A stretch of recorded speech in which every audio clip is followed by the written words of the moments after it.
Gimana hukumnya memberi hutang kepada orang minjam tapi berkali-kali nggak pernah bayar? Apakah kita termasuk orang yang menzolimi dengan tidak mendidik orang tersebut menjadi mandiri? Karena sepertinya tak pernah mandiri dan tidak berniat untuk melunasi. Ayat yang paling panjang dalam Al-Quran, surat Al-Baqarah 282. Satu lembar. Bukan tentang puasa, bukan tentang sholat, bukan tentang baca Quran, bukan tentang zikir, tapi ayat yang paling panjang tentang bayar hutang. Sholatnya banyak, puasanya banyak, zikirnya banyak, baca Qurannya khatam, tapi kalau bayar utang tak dibayar, di akhirat kau akan cari dia. Oleh sebab itu ada orang mati syahid. Oh, mati syahid. Orang mati syahid enggak merasakan sakratul maut. Orang mati syahid enggak merasakan azab kubur. Orang mati syahid tidak merasakan hisab. Orang mati syahid langsung masuk surga. Ilat dain, kecuali hutang. Makanya kalau ada orang menagih hutang, itu dia bukan pelit. Dia sedang menyelamatkan saudaranya dari makan haram. Makanya datang ke rumah dia. Habis pengajian nih, langsung datang. Assalamualaikum, waalaikumsalam. Kau mau menagih ya? Aku bukan mau menagih, tapi menyelamatkanmu, anak cucumu, istrimu, tetanggamu dari makan haram. Ya ayyuhalladzina amanu, hai orang-orang yang beriman, hai orang yang percaya bahwa setelah mati dia akan hidup lagi menghadap Allah. Idza tadayantum bidainin, kalau kau menjalin transaksi hutang piutang, ila ajalim musamma, sampai ke batas waktu tertentu, faktubuh, tulis, saya pinjam kepada kamu 500.000, akan saya bayar pada bulan Mei. Tahunnya jelas. Banyak juga bulan Mei. Maybe yes, maybe no.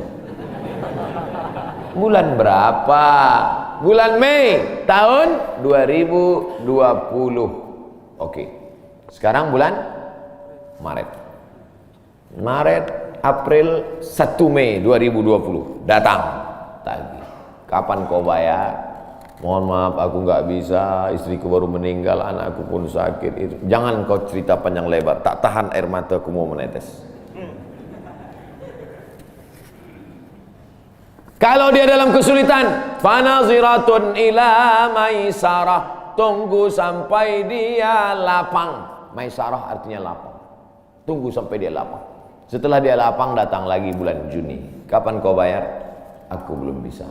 Nampaknya lebih banyak ongkos minyak aku daripada uang yang kutagih. Yang paling bagus, wa anta saddaqu khairul lakum, kau sedekahkan itu lebih baik. Karena aku pun makin datang makin kumat darah tinggiku, kolesterolku pun makin naik. Jadi untuk yang 500.000 itu ku sedekahkan aja, ambil. Tapi yang menghafal ayat ini yang ngasih pinjaman, bukan yang minjam. Sekarang banyak salah hafal, yang minjam pula yang hafal. Begitu kita tagih, kapan kau bayar?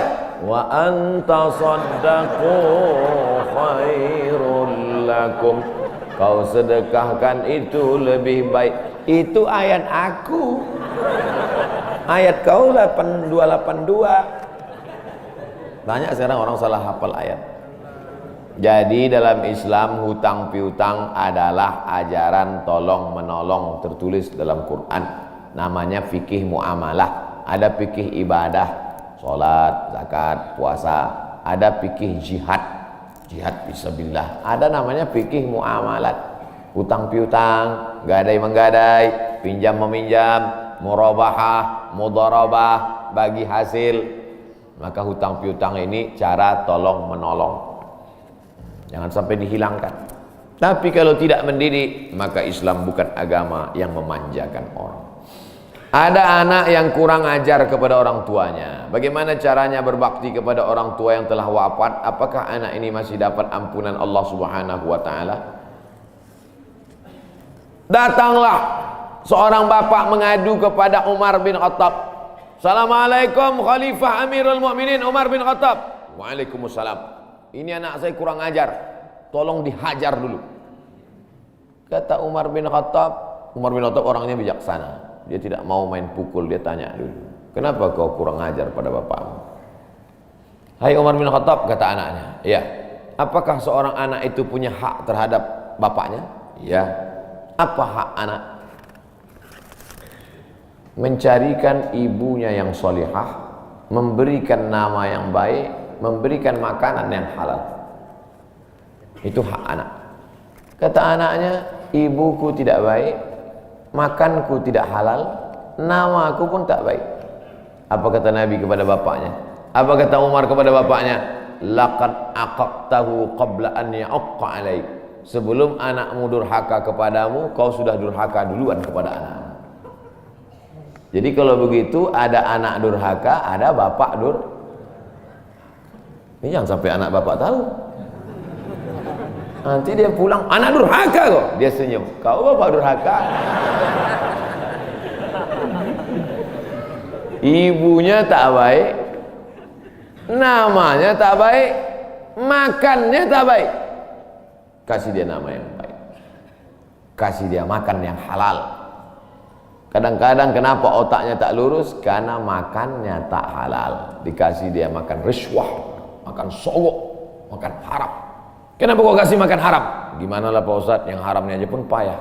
Astagfirullah. Allah sediakan alam semesta begitu banyak yang halal. Kenapa kau kasih dia makan haram? Jangan pernah kasih anak makan haram. Pesan kakek saya, datuk saya, kalau bahasa kampungnya grandfather. Cucuku 40 orang, yang satu ini jangan sekolah umum. Maksudnya saya tak dikasih sekolah umum, maka saya tak pernah sekolah umum. Sekolah ibtidaiyah, sanawiyah, aliyah, al-azhar, Maroko, Sudan. Tak pernah sekolah umum. Cucuku yang ini jangan sekolah umum. Jangan kasih makan haram, nanti otaknya gelap. Cucuku yang ini jangan kalian kasih makan haram, nanti otaknya gelap. Pesan itu disampaikan almarhumah mak saya ke saya. Kau pun nanti anak kau jangan kau kasih makan haram, nanti otaknya gelap. Kalau sudah otak gelap, tak bisa membedakan mana tiang, mana orang, sifatnya kepala kita. Nah, jangan sampai anak kita durhaka gara-gara kita bapak yang durhaka. Kalau anak sudah durhaka, meninggal orang tuanya, setelah itu dia bertobat, bagaimana cara minta ampunnya? Maka dia bersedekah. Mana dalilnya? Seorang sahabat datang menjumpai Nabi. Ummi matat. Ibu saya sudah meninggal. Afa atasaddaqu anha?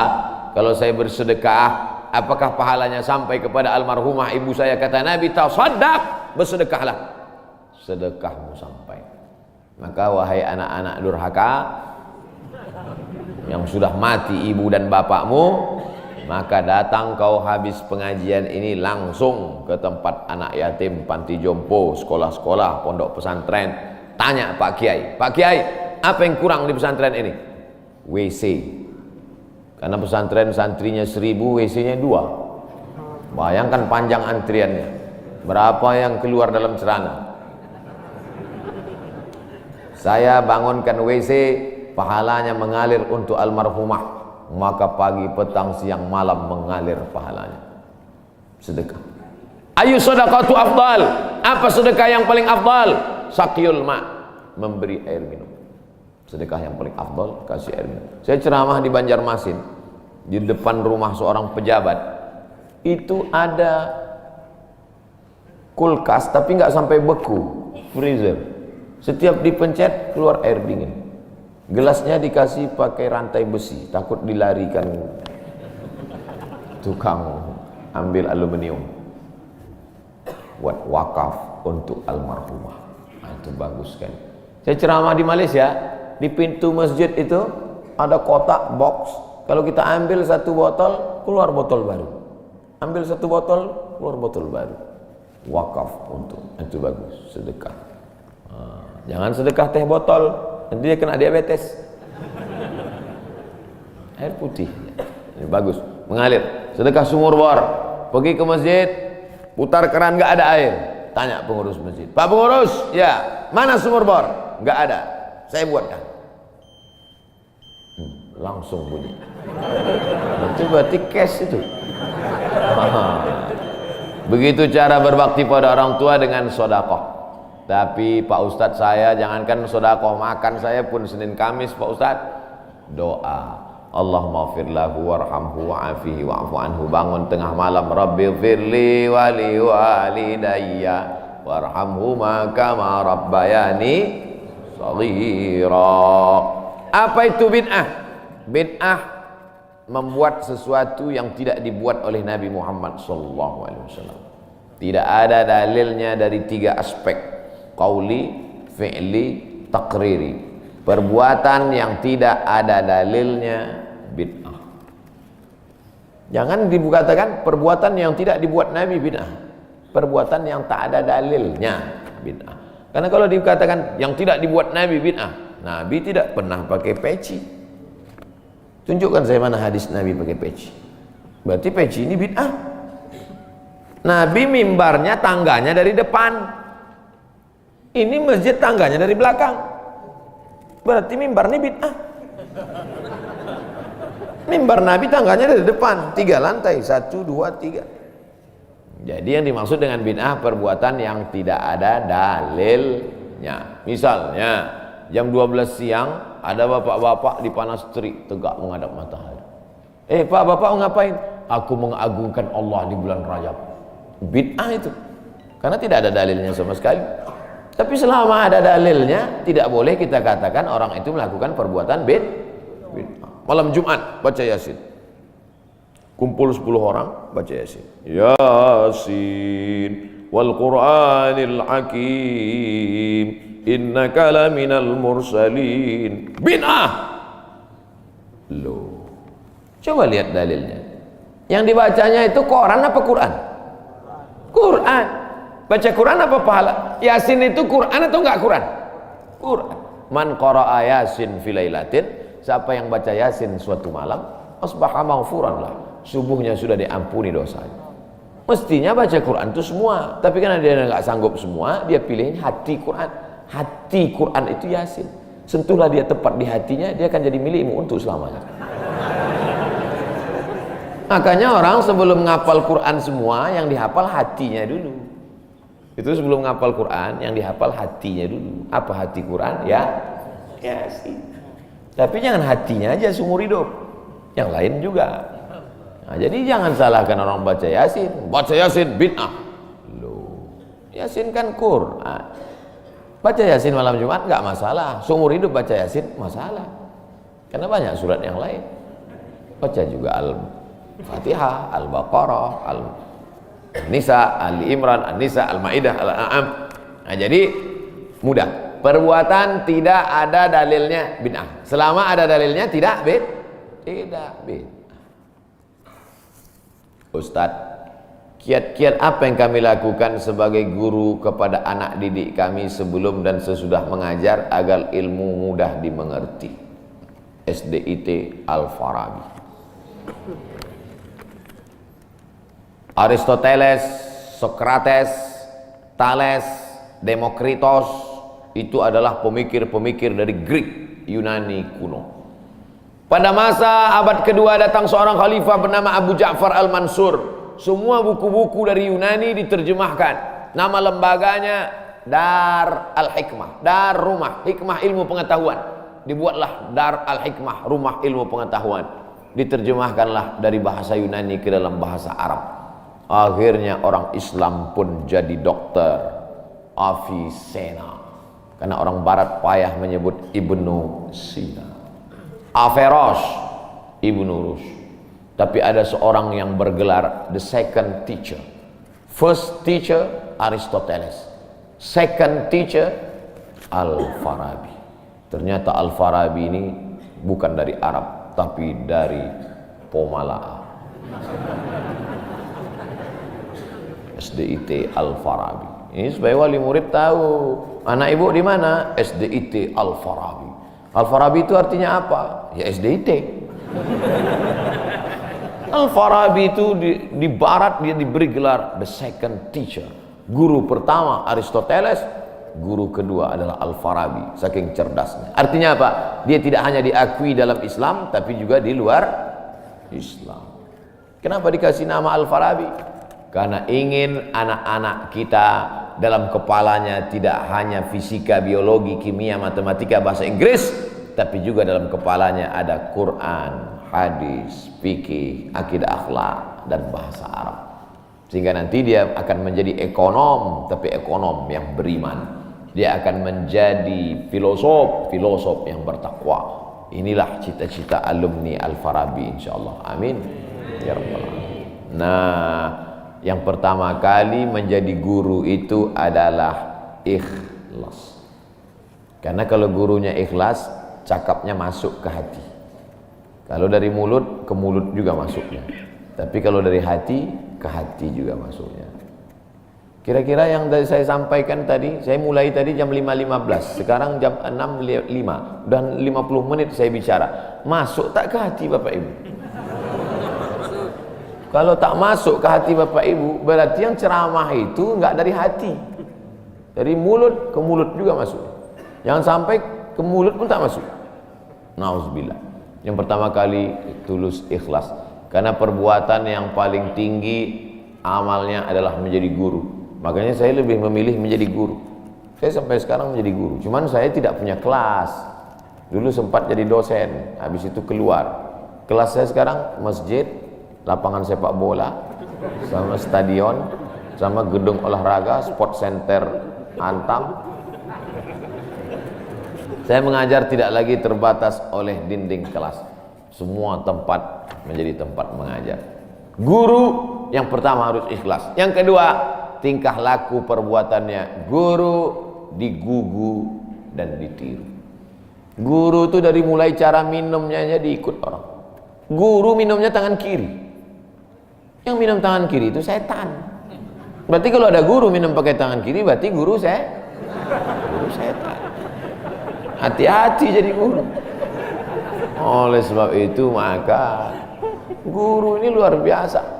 Guru ini luar biasa Bapak Ibu. Perbuatan yang tidak putus setelah mati guru. PNS setelah mati putus. Yang kan mati, pensiun aja putus. Apalagi mati. Tapi guru. Saya dulu punya dosen. Kata dia, saya ini lulus hakim. Tapi kemudian saya tinggalkan hakim, saya pilih jadi guru. Kenapa gitu Pak dosen? Karena kalau saya jadi hakim, 1 tahun ada 10 perkara. 10 senang kepada saya, 10 benci. Yang menang senang, yang kalah benci. Tapi menjadi guru, tidak akan ada murid saya yang benci kepada saya. Betul. Guru SD saya, berapa kali kepala saya diantukkannya ke tiang. Asal pelajaran saya nggak dapat, diantukkan. Begitu reuni, saya cium tangannya. Saya nggak sakit hati, ingat aja dikit.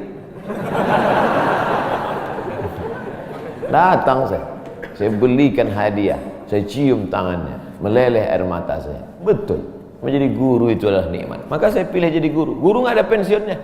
Saya sampai mati saya tetap menjadi guru. Oleh sebab itu maka guru ini luar biasa. Guru pahlawan tanpa tanda jasa. Oleh sebab itu menjadi guru. Oh, tapi jangan gara-gara ini semua pegawai Antam keluar mau jadi guru.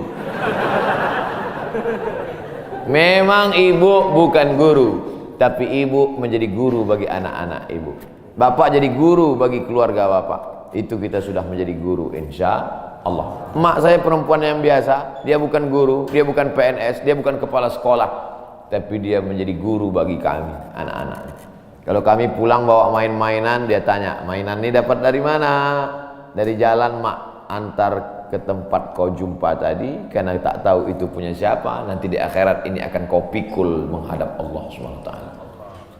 Sampai hari ini kalau ketemu barang-barang di jalan tidak berani bawa pulang, ingat pesan almarhumah emak itu. Mungkin cakap ustaz tidak masuk ke telinganya, tapi kata-kata ibu luar biasa. Ibu-ibu, bapak-bapak, nanti kalau mau sakratul maut, pesan paling jitu sampaikan pas mau mati. Jangan makan haram. Luar biasa itu, mereka berkesan. Sampai anak cucu akan mereka sampaikan. Nenekmu dulu ketika mau mati pesan terakhirnya, jangan makan haram. Baru sebut la ilaha illallah. Pertama, ikhlas.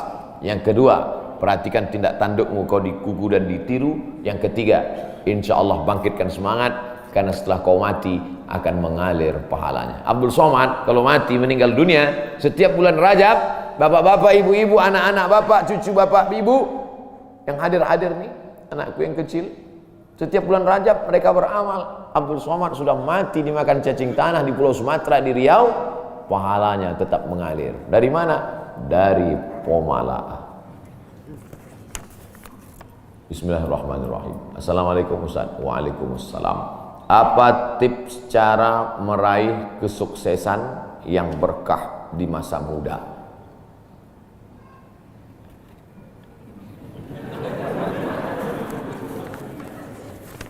Saya tidak pernah bercita-cita menjadi apapun. Cita-cita saya dulu cuma satu, bagaimana membahagiakan orang tua. Itu saja. Ya Allah, aku sekolah, tak tahu dulu pulang mau jadi apa. Yang penting bisa membahagiakan orang tua. Itu saja. Jadi setelah itu sampai, ya sudah. Bisa menyenangkan hati orang tua. Bisa, itu saja. Maka selalu saya sampaikan di kampus-kampus kepada mahasiswa, kalian kalau belum bisa membahagiakan orang tua, jangan menyusahkan orang tua. Ini kadang baru ngelihat namanya aja di HP dah kumat darah tinggi emaknya. Kalau belum bisa membahagiakan dia, jangan menyusahkan dia. Maka saya di Mesir 4 tahun tak pernah saya minta duit. Tiba-tiba udah sampai ke Mekah. Mak, aku udah di Mekah. Dari mana kau dapat ongkos? Ada tabunganku sikit-sikit. Pergi ke Mekah, kerja, pulang, bayar hutang. Jangan pernah menyusahkan orang tua. Oleh sebab itu cita-citanya yang pertama mencari ridha Allah. Ridha Allah fi ridhal walidain wa sukhutullah fi sukhutil walidain. Pulang saya ke kampung, saya mau beli tanah berapa meter, ternak lele, tanam cabai, daun ubi, malam mengajar ngaji. Cita-cita saya kecil aja. Tak ada cita-cita mau jadi ustadz viral disambut di airport, tak ada. Terus kata mak saya, masa kau S2 tinggal di kampung, pergilah ke kota. Akhirnya saya menghonor jadi dosen, siang jadi dosen, malam ceramah di masjid, direkam, diupload, khutbah diupload, like and share, akhirnya viral. Diusir beberapa kali, makin viral. Dibully, makin viral. Akhirnya yang membuli saya taubat sekarang. Ini orang makin dibully, makin viral. Udah kita diamin aja lah. Itu semua itu kerja kita atau kerja Allah? Kerja Allah. Kerjakan kerja kita, urusan Allah, biar Allah yang urus. Kita hidup ini sama macam bawa pancing. Kita tugas kita ambil bambu, pasang kail, cari cacing, letakkan. Masalah ikannya datang tak datang itu urusan Allah. Ini kadang banyak orang ngurus urusan Allah yang dia urus. Urusan Allah yang kau urus. Kata Allah, yang mendatangkan ikan ini urusan aku. 10 pancing pasang, itu urusan kita. Tarik pancing 1, cacingnya hilang. Cari pancing 1, kailnya hilang. Cari pancing 1, talinya hilang. Yang ke-10, bambunya hilang. Marahkah kita? Tidak. Karena urusan kita sudah selesai. Serahkan urusan Allah. Pulang ke rumah, rupanya Allah mau kasih kita bukan ikan mentah, tapi ikan masak. Banyak orang terlalu berpikir hidup ini kau buat saja urusanmu, urusan Allah. Urusanmu berangkat dari rumah kerja, masalah hasilnya urusan Allah. Berapa banyak orang bekerja tapi tak dapat apa-apa. Betul? Kalau sudah rezeki tak kemana. Tapi jangan gara-gara ini lalu bapak enggak kerja. Dibangunkan ibu besok pagi, bang, abang enggak kerja masuk kantor. Urusan Allah. Kalau ada suami ibu seperti itu, ibu jangan marah, biarkan aja. Nanti jam 12 dia bangun, dia lapar, dia tengok, mana makanan? Ibu jawab, urusan Allah. Harus ada usaha dan ikhtiar. Pertama, niat cari ridha Allah. Kedua, senangkan orang tua. Ketiga, berusaha. Setelah itu, tawakal Allah. Hidup jangan susah. Hidup sudah susah, jangan bikin susah. Hidup sudah pahit, jangan minum kopi pahit. Apa hukumnya suami menyembunyikan uang dari istri.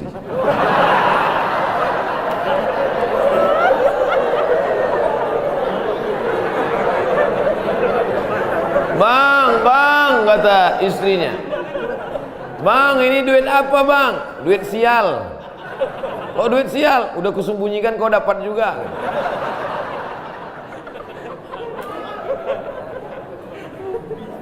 Bapak menikah sama ibu, ibu menikah sama bapak. Apakah hartanya jadi satu atau harta masing-masing?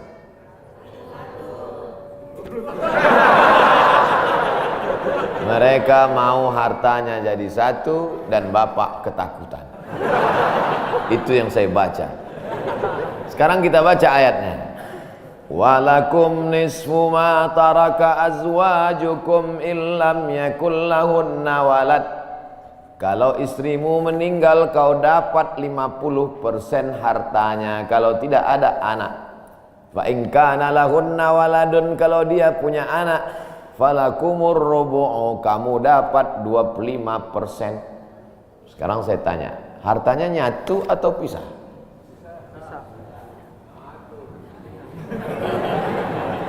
Memang kalau belum sarapan susah nangkap. Saya ulang sekali lagi. Walakum nisfu ma taraka azwajukum. Hai para suami, kamu dapat setengah harta istrimu kalau tidak ada anak. Fa in kana lahunna waladun, kalau ada anak kamu dapat 1/4. Artinya hartanya misah. Harta bapak beda, harta ibu beda.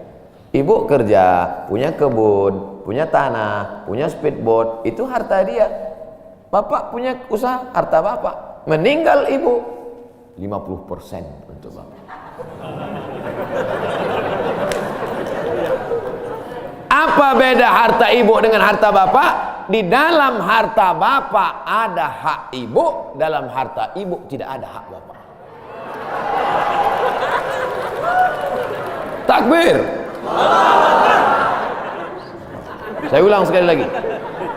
Ibu menikah dengan bapak, bapak menikah dengan ibu, ibu bawa harta, bapak bawa harta. Bedanya apa? Dalam harta bapak ada hak ibu, dalam harta ibu tidak ada hak bapak. Kenapa dalam harta bapak ada hak ibu? Karena bapak wajib memberi nafkah. Kewajiban bapak 5. Pertama, kasih makan. Kedua, kasih pakaian. Ketiga, kasih tempat tinggal. Keempat, kasih pendidikan. Kelima, kasih perhatian. Lebih dari yang ini, itu bukan milik mereka lagi. Jelas? Ini ada sekarang suami setelah menikah, pas dilihat surat apa semua, tak ada punya dia. Semua atas nama istrinya. Ini orang kalau meninggal ini tidak kena azab kubur, karena di dunia sudah terlalu azab dengan istrinya. Dari yang saya sampaikan ini jelas tentang pembagian batasan-batasan harta, jelas? Jelas. Jadi tidak serta-merta setelah menikah, jangan mau anak perempuan kita ditipu laki-laki. Istriku, mana surat mobilmu, mana surat tanahmu, tadi kita sudah akad nikah, semua hartamu, milikku, surgamu di bawah tapak kakiku. Oh, tidak begitu. Makanya laki-laki harus ngerti, perempuan juga harus paham. Kalau tidak, sedang main bola aja ada aturannya, statuta. Kalau tidak, akan hancur. Tapi insya Allah jelas itu.